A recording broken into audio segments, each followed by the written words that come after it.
안녕하세요. 알리스타 맥가레스의 책 우주 하나님 지으신 모든 세계 강독 30번째 하겠습니다. 175쪽입니다. 지금 계속해서 다윈의 진화론 문제를 다루고 있습니다. 제5장입니다. 다윈과 진화론. 맥가레스에 의하면 이 다윈은 자기의 책 그리고 자기 연구를 통해서 하나님을 부정하고 그런 생각은 전혀 없었다. 그 얘기입니다. 그런데 그거를 잘못 사용하는 사람들이 있는 거죠. 근본주의자들이요. 펀더멘탈리스트들이 때에 따라서는 근본주의가 필요합니다. 그 원칙을 붙들는 사람들이거든요. 근데 일반적으로 근본주의자는 원리주의이기 때문에 자기하고 조금 다른 거를 용납하지 않습니다. 과학자들 중에서도 근본주의, 원리주의자들이 있고 신학에서도 그렇고 정치에서도 그렇고 두루두루 그 양극단에 있는 사람들에 의해서 진리가 왜곡되곤 합니다. 다윈의 진화론에 대한 양극단에 있는 사람들이 다윈을 오해했다고 하는 거죠. 30강 175쪽부터 시작하는 것은 다음과 같은 소제목에 달려 있습니다. 번호가 3번 되어 있습니다. 창세기의 전통적 해석에 대한 도전 퀘스천마크 달려 있습니다. 다윈의 진화론이 창세기에 나와 있나? 하나님이 다 이렇게 지었잖아요. 하나하나 종별로 창조한 걸로 일단 보이죠. 그것을 부정하는 거냐? 그것이 도전이냐? 하는 거죠. 전혀 그렇지 않죠. 읽겠습니다. 다윈의 진화론은 그리스도인들과 유대인들에게 특히 의미심장한 종교적 문제에 충격을 주었다. 세계와 인류의 창조를 말하는 창세기 몇 장의 해석 문제다. 앞부분에 나온 게 창세기 앞부분에 나온 하나님의 창조 이야기요. 그것도 두 가지 전승입니다. 하나는 제2전승이 있고 P전승이 있어요. 이는 아니죠. 하나님을 야훼로 부르느냐 엘로힘으로 부르느냐에 따라서 그걸 좀 문서를 구분합니다. P문서는 하나님을 제사장의 입장에서 쓴 문서를 가리킵니다.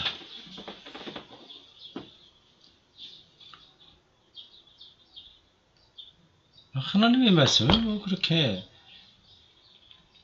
이렇게 사람의 생각으로 이렇게 저렇게 구분하냐, 그렇게 좀 불편하게 생각하는 분들이 있는데 여기서 다시 그 얘기하지 않겠습니다. 성경도 다 사람들의 손에 의해서 기록된 겁니다. 하나님은 그런 방식으로 우리에게 자신을 나타내시는 분입니다. 17세기 일부 대중적 기독교 저술가들은 이 본문이 창세기 앞부분 하나님이 세상과 인간을 거의 6천년 전에 창조하셨음을 암시한다고 해석하는데 그 시점을 기원전 4004년으로 잡은 가정은 유명하다. 젊은 지구론이 이러한 문서에 근거한 겁니다. 4004년, 기원전 4004년. 어디에 나오는지 각주는 찾아보겠습니다. 44번이네요. 이게 우리 한국교회에서도 하도 많이 언급되는 거라서 한번 확인해 볼까 합니다. 5장의 각주 45번. 5장의 각주 44번입니다. 5장에 각주가 많이 달려있네요. 44번. 이거는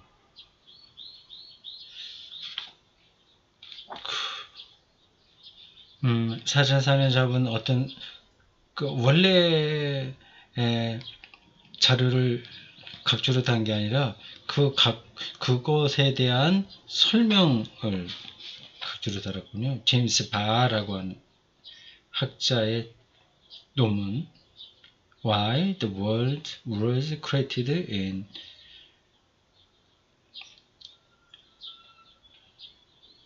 40,000 to 4 4004년에 왜 세계가 창조되었는가. Archbishop Uso und Biblical Chronology. 누구누구 우서라고 하는 사람, 우서, 성서, 연대기, 그리고 존 라일란드 유니버시티 대학의 그 블레틴, 거기서 나오는 소책자인 것 같습니다. 제임스 바가 그걸 비판했겠죠. 사실 성경 서사들은 이 제임스 바가 이 책을 1984년, 1985년에 나온 소책자에 쓴 겁니다. 4004년, 기원전 4004년을 창조의 시점으로 잡은 그 문서를 비판한 거겠죠. 사실 성경 서사들은 창조 행위의 연대기, 크로놀로지요. 연대기를 제시하지 않는다. 이 수치는 몇 가지 대단히 사변적인 산수와 성경 본문에 대한 창의적 해석에 의존한다. 18세기 중엽에는 지질학적 자료를 통해 지구가 몇천 년보다 훨씬 오래되었다고 하는 것이 분명해졌다. 젊은 지구론을 여전히 주장하는 창조과학의 과학자들이 있습니다. 참 딱한 이야기죠. 자기가 진리로 믿고 있는 과학이 말하는 것들, 그 증거들마저 부정하는 거죠. 그렇게 어려운 길을 갈 필요가 없는데 왜 그런지 모르겠습니다. 어떤 면에서 문제는 빅토리아 시대의 일부 그리스도인들이 성경을 마치 과학 교과서처럼 단순하게 읽고 성경 언어의 복잡성, 저자들의 신학적 의도, 문맥의 문학적 관습들을 깨닫지 못하는 데 있었다. 빅토리아 시대에 이거를 몇 번 여기 나온 거라서 한번 인터넷으로 찾아봤습니다. 1800년대 후반부를 가리키더군요. 그때 빅토리아 여왕이 다스리던 영국 그 시대를 가리킵니다. 그러니까 지금 다윈이 활동한 그 시대하고 겹칩니다. 일부 기독교인들이 이거를 과학 교과서로 성경을 봤다. 이게 문제다 하는 건 저도 여러 번 얘기했습니다. 문자주의에 떨어진 거죠. 그러니까 성경 언어의 복잡성, 저자들의 신학적 의도, 문맥, 이렇게 컨텍스트, 그런 것들을 깨닫지 못하는 데서 그런 일들이 벌어집니다. 한국교회는 여전히 그러한 그 풍조가 많이 남아 있습니다. 4세기와 5세기의 기독교 저술가들은 이런 복잡성에 훨씬 민감했고, 그런가요? 오히려 그 당시요. 제가 시원한 냉커피를 타봤습니다. 혼자 마셔서 미안합니다.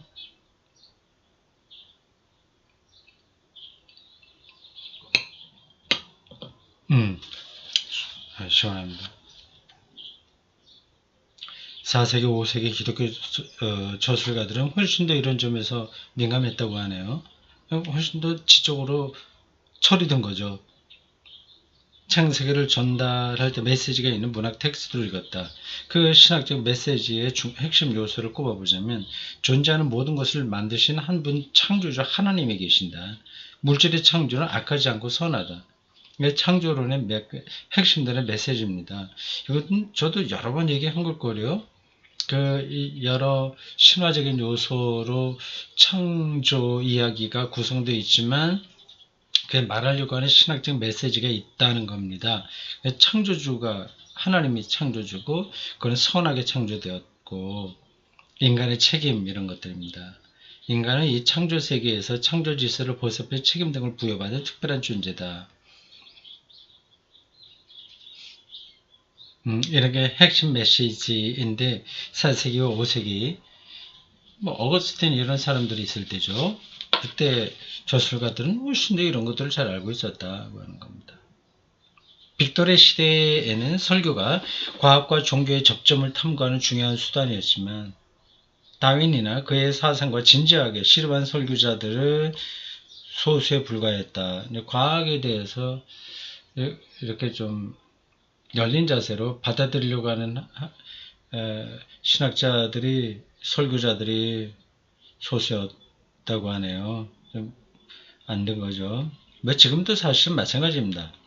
참으로 19세기 초 영국의 많은 대중적 설교자들은 창세기를 투박한 문자적 방식으로 다루었고, 창세기가 평이한 기술적 산문을 써서 세상의 연대기에 대한 사실 그대로의 과학적 메시지를 전달한다고 봤다. 소박한 입장이긴 한데 4세기 5세기 저술가들보다도 훨씬 안목이 떨어지는 거죠. 이런 경향은 미국 개신교 근본주의 안에서 더욱 심화되었고, 이게 우리나라에서는 가장 큰 나쁜 숙명과 같은 것입니다. 미국 개신교의 근본주의, 영국보다 더 심한 사람들인데 그게 이제 우리나라에 건너온 거거든요. 더욱 심화되었고, 그들은 지금도 창세기 본문의 문자적 해석을 고수한다. 근본주의자들, 펀더멘탈리스트, 이 사람들은 소위 나쁜 과학에 맞설 최고의 무기는 좋은 과학, 즉 창세기에 대한 문자적이고 사실적인 해석에 근거한 과학이라고 주장한다. 성경을 종교적 텍스트가 아니라 과학 교과서로 대하는 이 견해는 오늘날 창조론으로 알려지고 있다. 제가 여러 번 강조한 겁니다. 성경은 과학 언어가 아니다. 사실 언어가 아니다. 신문 기자가 어떤 팩트를 보도하기 위한 뉴스도 아니다. 이건 훨씬 더 심층적인 존재 깊이, 하나님의 창조와 그분의 계시, 그 근원에 대한 종교적 경험이다. 종교적 경험에 대한 설명이다. 그 언어로 표현한 건데 언어에 또 한계가 있으니까 그 성경을 가리키는 손가락으로 봐야 된다. 그렇게 말했습니다. 거기서 어떤 시각이 필요하거든요. 해석학적인 시각이 필요한데 그게 좀 고돼요. 그 작업 자체가 말입니다. 고되다고 하는 거는 그렇게 어렵다가 아니라 조금 불편한 진실을 받아들여야 된다고 하는 겁니다. 인생 사례도 좀 비슷한 게 있잖아요. 그냥 생각하지 않고 돈 벌고 열심히 그냥 잘 살고 그러면 된다, 그런 거고, 그렇게 생각하는 사람들이 있습니다. 근데 그 인생살이의 내면, 그 허무, 그리고 인간에게 따라다니는 모든 죄성들, 자기를 포함한 이런 것들, 이거 불편한 진실이지 않습니까? 이걸 이제 붙들고 살려고 하는 사람들이 있는 거죠. 이게 서로 다른 겁니다. 미국과 세계 여러 곳에서 다양한 형태의 창조론이라고 이름 붙이기도 못한 겁니다. 그냥 창조과학회 이렇게 해야 되죠. 창조론 하면은 기독교의 정식 조직신화 안에 있는 한 파트인데, 창조론 하면은 이런 사람들의 입장을 창조론이라고 하면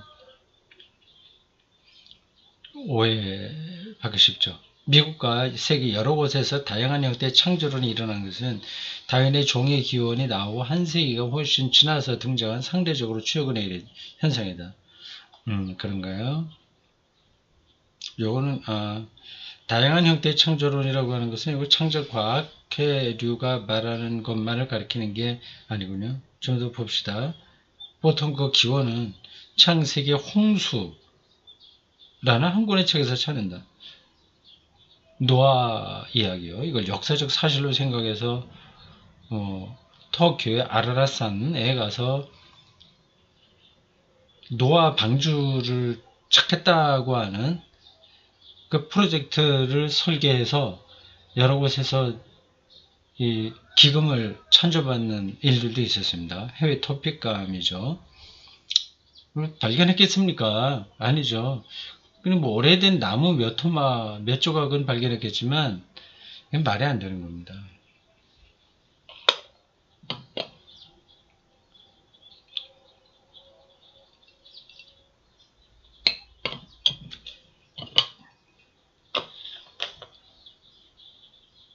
창세기 홍수라는 한 권의 책에서 찾는다. 미국의 두 근본주의자인 존 C. 화이트와 헨리 M. 모리스는 과학적 창조론이라는 믿기 어려운 이름을 붙인 운동에 토대를 놓았다. 이게 창조과학회죠. 창조에 대한 기독교 전통적인 이해와 달리 이 운동은 논쟁의 틀 안에서 사고를 전개하고 신학과 과학의 언어와 접근 방식의 차이를 전혀 구분하지 않는다. 창조과학입니다. 과학 언어하고 성경 언어를 구분하지 않고 보는 거죠. 믿음이 좋다고 말할 수 있을지 모르지만 진리는 아니죠. 그래도 대중적인 지지는 얻어낼 수 있습니다. 대중들은 뭐 옳고 그른 거를 부분간에서 받아들이기보다는 자기가 기존에 생각했던 것에 호응해주면 그걸 다 받아들입니다. 자기가 원하는 일종의 그 지적인 것도 영성적인 것도 영적인 것, 신앙적인 것도 일종의 욕망이거든요. 자기가 원하는 욕망, 디자이어, 욕망, 바라는 겁니다. 그거를 대신해주면 거기에다가 몇 가지 소스를 제공해주면 그건 대중들이 좋아하는 거죠. 그런 걸 이 학자들이 한 겁니다. 성경을 숙고하는 오랜 전통 안에 있는 이 문제들을 이해하는 대안적 모델들이 있고 이 모델들을 오늘날 쉽사리 재사용할 수 있음을 인지하는 것이 중요하다.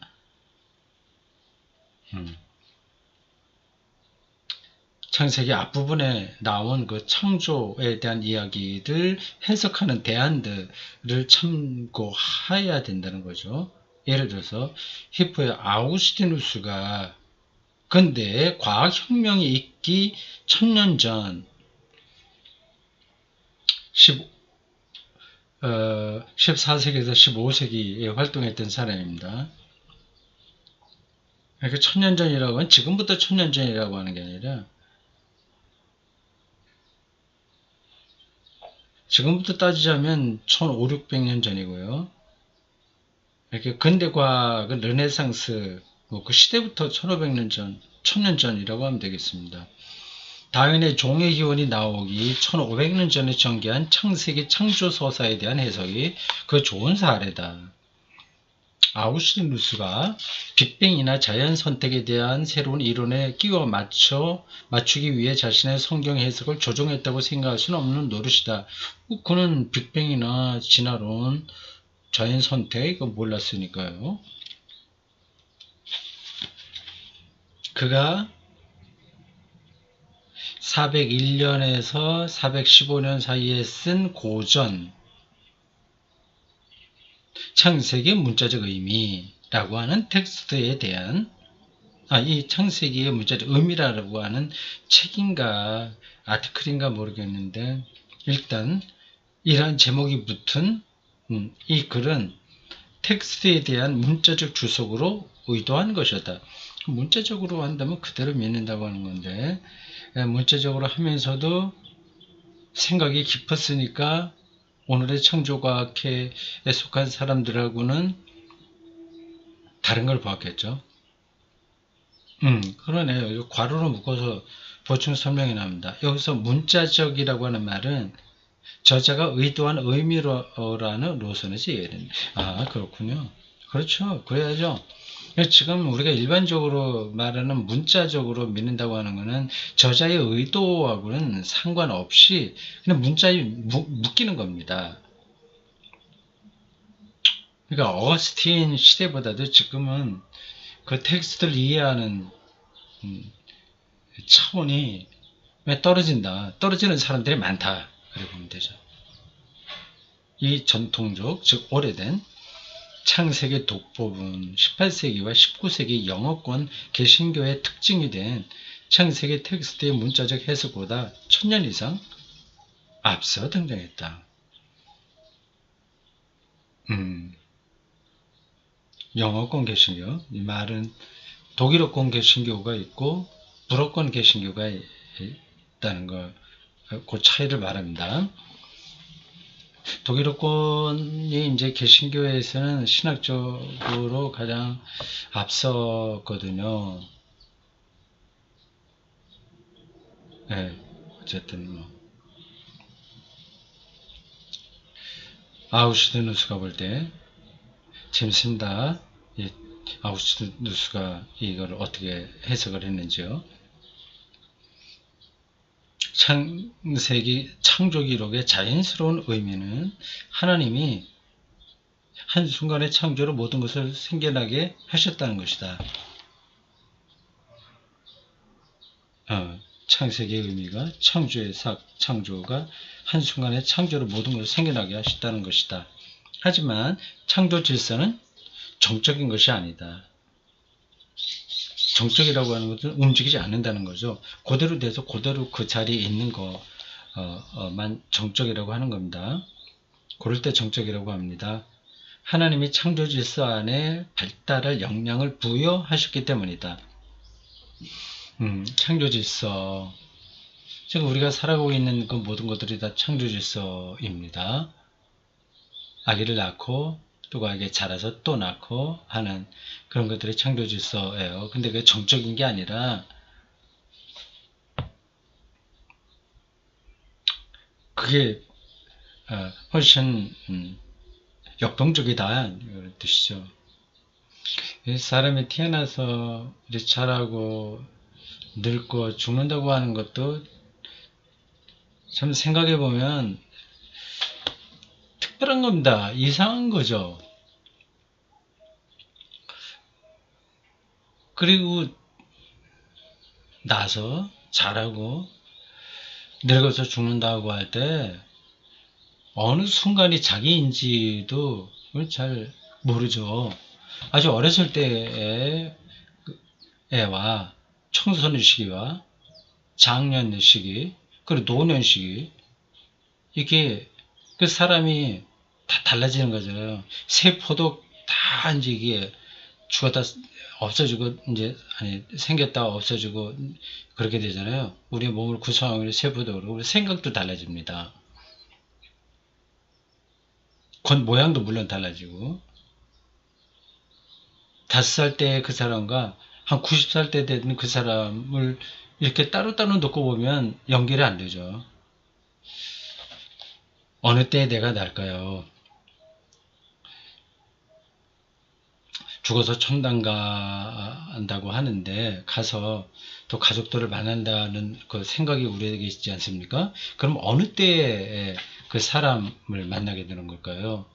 그러니까 어머니가 한 30대 됐을 때 죽고 이 아들이 한 90살 돼서 죽었다고 한다면 그 죽을 때 모습으로 만난다면 좀 우스운 거죠.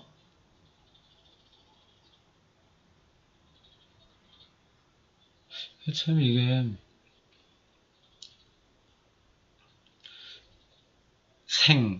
태어나서 많은 것을 먹고 식, 그리고 늙고 생식, 노사. 이게 창조 질서입니다. 우리가 다 이해할 수 없는 겁니다. 뭐 이 현상 자체 이해하지만 왜 그래야만 되는지, 그리고 그것의 궁극적 실체가 뭔지, 그런 것들을 우리가 손에 잡을 듯이 알 수 있는 게 아닙니다. 아우스티누스는 휴면이라 이게 잠자고 있다고 하는 거죠. 휴면. 종자의 이미지를 사용해 독자들이 이 점을 파악하도록 돕는다. 뭐 씨앗 같은 것들이, 씨앗 속에 생명이 휴면 상태에 있잖아요. 하나님이 종자들을 창조하셨고 그 씨앗들은 적당한 때가 되면 싹이 트고 자란다. 아우슈누스는 보다 전문적인 용어를 사용하여 독자들에게 창조 질서를 나중 단계에 가서야 모습을 드러내거나 진화하는, 하나님이 내장하신 인과관계들을 담고 있다고 생각하라고 권한다. 참 놀랍네요. 이런 정도로 역동적으로 생명 창조를 생각했습니다. 하지만 아우구스티누스는 창조물 안에 있는 임의적이고 자연적인 변화의 개념은 거부한다. 임의적이고 창조 안에 있는 임의적이고, 자기 뜻대로 한다는 게 임의적이고, 자연적인 변화의 개념은 그러니까 지금 현재 진화론이 말하는 그러한 변화까지는 아우구스티누스가 내다보지 않았다, 그 얘기인가 봐요. 하나님의 창조물의 발달은 언제나 그분의 주권적 섭리의 지배를 받는다. 창조의 순간에 씨앗을 심으신 하나님이 그 씨앗이 자라고 발달할 시간과 장소도 정하시고 충관한다. 씨앗 개념으로 창조 이야기를 문자적으로 설명했습니다. 역동적이에요. 역동적이라고 해도 이렇게 고착되어 있는 건 아닙니다. 어떤 그 생명 진화로 나갈 수 있을 단초가 이런 아구스티누스의 사상에 내재해 있습니다.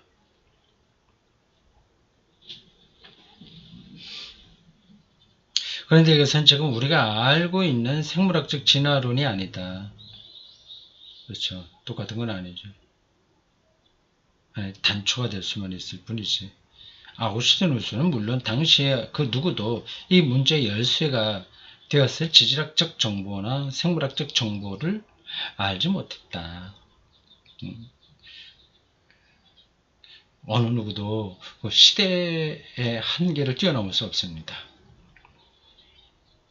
그들은 진화에 반대하기는커녕 진화 개념조차 떠올리지 못했으니 이런 식의 생각에 물꼬를 터줄 어떤 증거도 없었기 때문이다. 하지만 아우구스티누스의 접근법은 쉽사리 자연스럽게 더 발전시켜서 이 새로운 통찰을 담아내게 할 수 있다.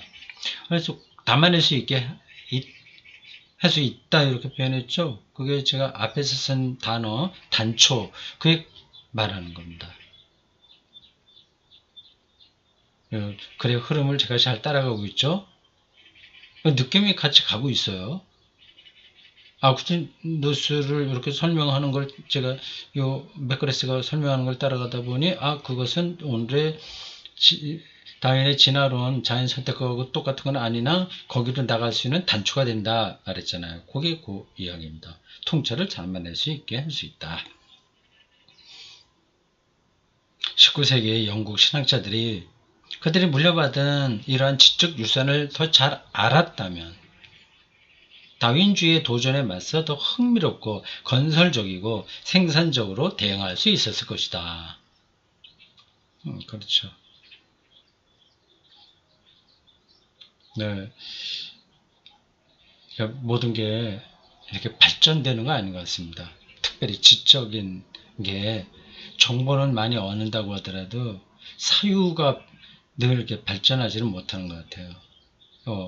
19세기 영국 신학자들이 어거스틴보다 훨씬 지적으로 미숙한 거죠. 이번 장에서 나는 진화론 사상의 일부 문제들을 살펴보았다. 이 문제들에 관해서는 해야 할 말이 아직 이보다 훨씬 많은데 그중 상당수는 다른 이들이 이미 말했고 그 내용은 경청할 만한 가치가 있다. 말은 누구를 얘기하는지 확인해 볼까요? 각주 50점. 50점. 이 문제를 잘 다룬 최고의 책 중 두 권을 소개한다. 데니스 알렉산더 책 Creation or Evolution 창조냐 질서냐 창조냐 진화냐 Do we have to choose 왜 선택해야만 되는가? 그건 아니라는 거죠. 이 책이 하나 있고 이렇게 번역이 됐나 보네요. 아닌가? 아니군요. 그건 아니고 다음 책인가 봐요. 다음에 프란시스 콜린스가 쓴 The Language of God 하나님의 언어 A Scientist Presents Evidence for Belief Scientist 과학자는 뭐 신앙의 증거들을 준다 뭐 그거죠. 신의 언어라고 하는 제목으로 번역됐습니다. 김영사에서 나왔어요. 그 출판사, 그 유명한 김영사. 여기서 기독교 서적을 냈다니 의외네요. 한 권 더 나오네요. 미카엘 루즈, 캐너, 다윈이안, 비어, 크루찬. 그 다윈주의자가 기독교인이 될 수 있나? 그런 책들입니다. 그리고 이제 추가 논의가 분명하게 필요한 한 가지 문제가 있다. 바로 바로 인간 본성의 문제다. 본성까지 진화에 포함시킬 수 있냐 없냐 하는 거죠.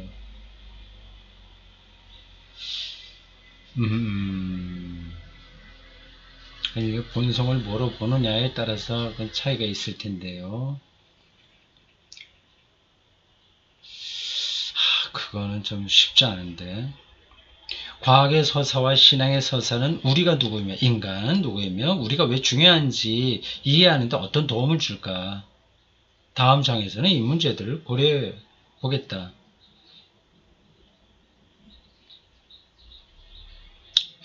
저는 인간의 본질이 진화된다.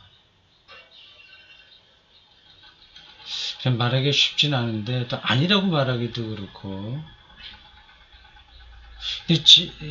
본질을 뭐로 보느냐 하는 거하고 진화를 어떻게 보느냐에 따라서 입장이 좀 달라질 수 있을 것 같습니다. 맥크레스가 어떻게 설명하는지 한 수 배우겠습니다. 다음 장이 기대가 되네요. 제 6장입니다. 영혼, 인간은 무엇인가 이런 겁니다. 여기까지입니다. 수고했습니다.